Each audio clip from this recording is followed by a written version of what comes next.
अमरूद के अनेकों हेल्थ बेनिफिट है। इसे खाने से त्वचा में निखार आता है। दूसरा, जो डायबिटिक पेशेंट है उनके लिए भी बहुत ही अच्छा है। अमरूद में कुछ ऐसे गुण होते हैं जो इंसुलिन को बनने में मदद करता है। अमरूद की पत्तियों का काढ़ा बनाकर पीने से सर्दी जुकाम की समस्या ठीक हो जाती है।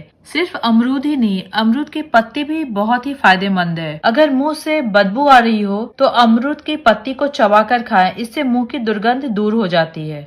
अमरूद में फाइबर की मात्रा बहुत ज्यादा होती है, तो जो पेट की पाचन शक्ति को मजबूत बनाता है, कब्ज की समस्या को भी दूर करता है। पके हुए अमरूद का सेवन करने से शरीर में हीमोग्लोबिन की कमी दूर होती है। अमरूद में अन्य फलों के मुकाबले विटामिन सी अधिक होता है। इसमें अधिक एंटीऑक्सीडेंट होते हैं जो कैंसर रोग से बचाव करने में भी मदद करता है। इसके साथ ही इसमें आयोडीन भी पाया जाता है जो थायराइड की समस्या को कम करने में सहायक होता है। अगर अमरूद में काला नमक मिला के खाया जाए तो इसके फायदे और भी ज्यादा